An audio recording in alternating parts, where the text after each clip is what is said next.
All right, so what we look to do are to make three changes, three categories of changes to every franchise agreement. Every franchisor says they don't negotiate. Every franchisor negotiates, particularly in this economy. They want to get a deal done as badly as you do. So the three categories of changes are typically your prospect has spoken to an inside salesperson with the franchisor. And that inside salesperson and your prospect have cut some deals already, all right? And if they haven't, on that initial consultation, I'll tell them to cut some deals. They don't understand Raleigh-Durham. They're out of Los Angeles. And in Raleigh-Durham, we're much less urban than they are in LA, so I need a larger territory. That's a common theme in some negotiations that have occurred between the potential franchisee and the franchisor. They said they'd give me a right of first refusal, even though it's not in the franchise agreement. Deals that have been struck between your prospect and the internal salesperson. Then the other category, so that's not reflected in the franchise agreement, so we got to get it reflected in an amendment, a modification agreement, all right? The second set of changes that we look to make are things which are not consistent with good franchise industry practice. Well, what is good franchise industry practice? It's the way their competitors are doing things. I've seen, here I'll talk about alternative channels of trade. We reserve the right to compete with you within your protected territory, selling goods and services similar or identical to the goods and services you're going to be selling, so long as we do it under a different mark. Now, with my clients, you don't reserve that right, okay? That is not good franchise industry practice. Look, if you don't want to be a franchisor, don't be a franchisor, but don't tell me you're going to compete directly with me, okay? We reserve the right to sell via the internet or direct mail catalog to anyone within your protected territory. Not unless you're going to give my guy a commission, okay? Because you're taking sales directly from my guy, my franchisee, all right?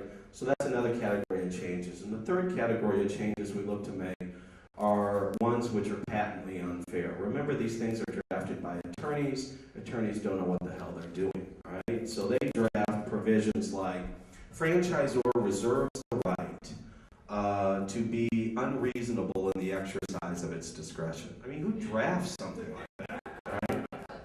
But it's in a lot of these franchise agreements. We get rid of that. And the very last change that we look to make, there are three risks in buying a franchise. One is the risk of the business. You're getting into business. It's a risk, all right?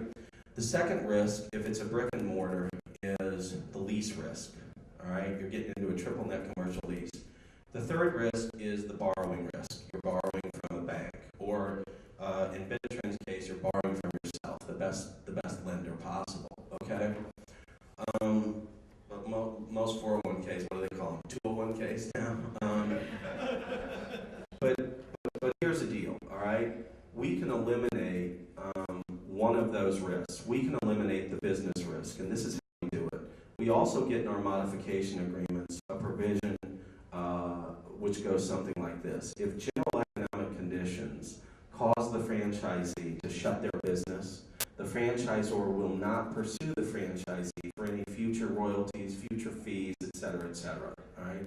If the franchise agreement is silent in that regard, that means the franchisor has a right under American contractual law to pursue you for royalties on a 20-year stream. It's a lot of money, okay? So we can get rid of one of those risks, all right? The lease risk, you try to sublet if the thing goes to hell. There are some franchisors, believe it or not, who, even though you've lost your ass and have to shut down, will pursue you for lost royalties. Because the franchisors always say it's the franchisee's fault that they failed. And the franchisees, of course, always say it's the franchisor's fault. But essentially what we do, Dave, is we make the deal better, all right? And we do that for a fixed fee. We charge two fees. We charge $1,900 if we're not going to form their entity, and we charge $2,200 if we're going to form their entity. We don't care what state they're in. You form these entities all online. It's paralegal work, all right? That's it. That's the package that we offer through the FBA. Does that explain it? Eric, so it's always best then with any of these people to get them not to use a regular attorney, but somebody that specializes in franchise. The whole point is that the regular attorney is going to redline the document. He's going to kill the deal. Can I chime in on that? Yeah. One of the things you want to say when they say, well, I've got an attorney that I know or like to work with, what you want to ask them is, does that attorney have experience in franchise law? Because if they don't, you're wasting your money. You don't want to phrase it like that, but do something a little more PC. But you want to ask that question because if they don't, they're not understanding the fundamentals of what's reasonable, what's not, what you can get, what you can't, and they're gonna tank the deal. Well, and we're not selling them a pig in a poke, all right? We know what the franchisors, we have 55 franchise systems that we currently represent. The largest is called BP Express, British Petroleum, they're kind of big, all right? We negotiate deals all the time on the franchisor side, all the time, all right? So we know what franchisors will give. And if what I ask for, I don't get everything I ask for, all right? But if the substantial majority of points that I ask for are not given, it's a red flag. I've asked you not to pursue, if this system is a bust, I've asked you not to pursue me for future royalties. I've asked you to not require me to keep on feeding money into my losing franchise, e.g. Quiznos, all right? I've asked you not to require me to do that just for the right or the benefit of paying you a royalty. And if you say, no way, man, even if the system goes bust, I'm going to sue you, I got a problem with that. And so should your client. One thing to add that too, this is how, when I work with Eric, we had one client that was upset at the way the negotiation was going. So I asked the client, how many points, and Eric sees you on all the issues, how many points did you ask for? The candidate goes, we asked for 33. I said, okay, fine. The client said yes to 24 of those. The franchise said they'll agree with 24 of those points. I was shocked. 6 they said they want to talk about, and the balance was no.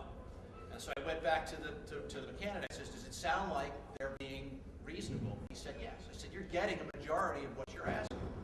That's how you work together in tandem with, and you don't need, you say, listen, I plead ignorance. I don't need to know all the specifics. That's why you have him there.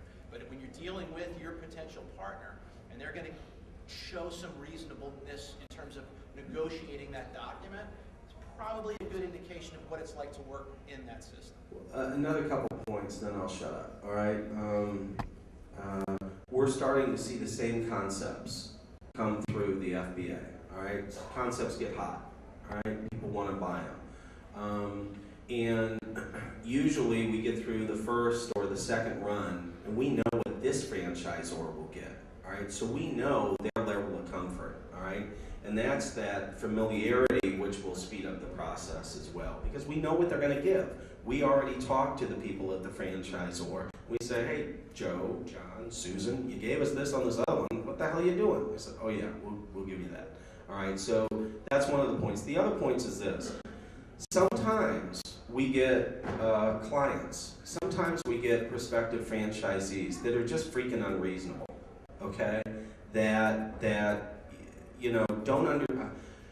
I don't think it's right that the franchisor can change the trademark at any time. I just don't think that's right, all right? I don't think it's right that they can change the trade dress. It's like, you probably shouldn't be a franchisee, all right?